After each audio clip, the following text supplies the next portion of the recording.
Let's look at one more word problem that leads us to an exponential equation that we want to solve. And this one says that we deposit $2,800 in an account that earns 4.8% interest compounded quarterly. And we want to know how long it'll take for the investment to earn $2,331 of interest. This is a little bit of a tricky problem, actually. So let's talk about it. First of all, I like to write down the controlling formula. So we got the compound interest formula.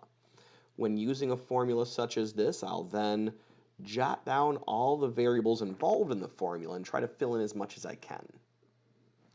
So the $2,800 was the initial amount we put in. That's a p-value, principal. Our interest rate of 4.8% would be 0.048. It's compounded quarterly, so remember n is the number of computations per year, and so quarterly would be an n of 4. Now we're asked how long, so time is going to be the variable. But let's talk about A. The tempting thing for people to put for A is 2331. That would be incorrect. Now, first of all, that means you lost money, so hopefully it's clear that that can't be it. Remember, A is your final amount. So if we started with 2,800 and we had interest of 2,331, then it looks like our final amount should be 5,131.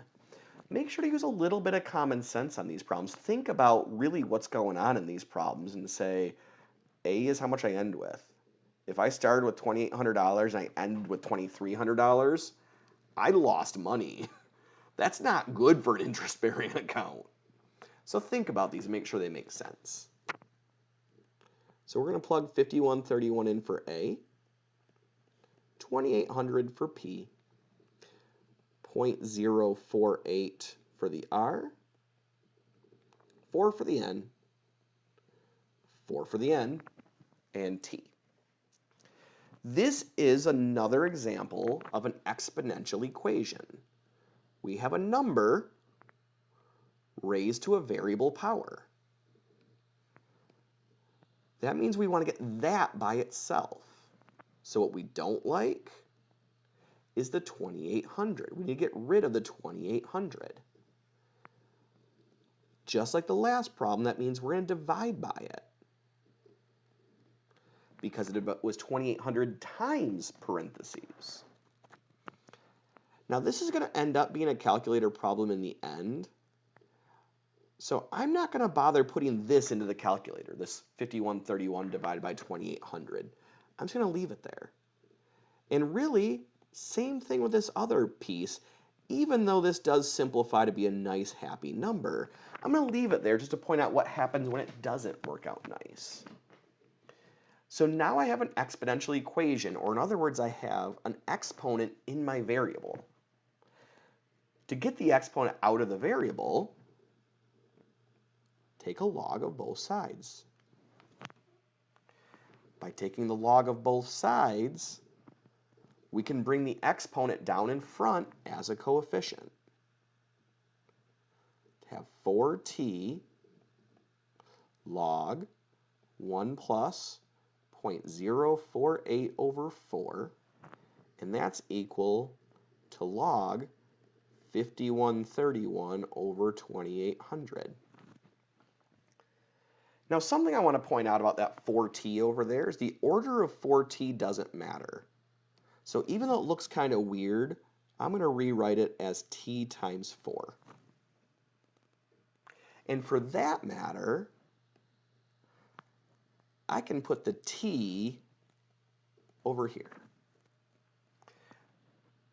So that what I have here is just my coefficient of t. It's all it is. So I could divide both sides by 4 log 1 plus 0.048 over 4, and I can get an answer.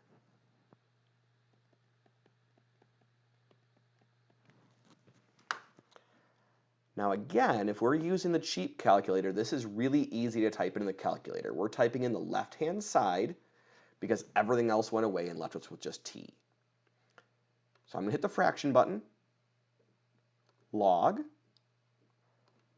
fraction button, 5131 over 2800. Close that parenthesis and arrow down to the bottom. 4 log 1 plus fraction button 0.048, arrow down to the bottom for my 4. And we can literally type this exactly as it appears on our paper. Hit enter and we get an answer of 12.69 years.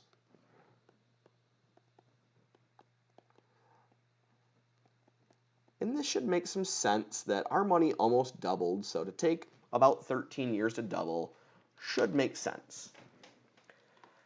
Now, if we are using the non-fancy calculator, we got to be just a little bit careful with parentheses is all. So we could still type the log 5131 divide by 2800,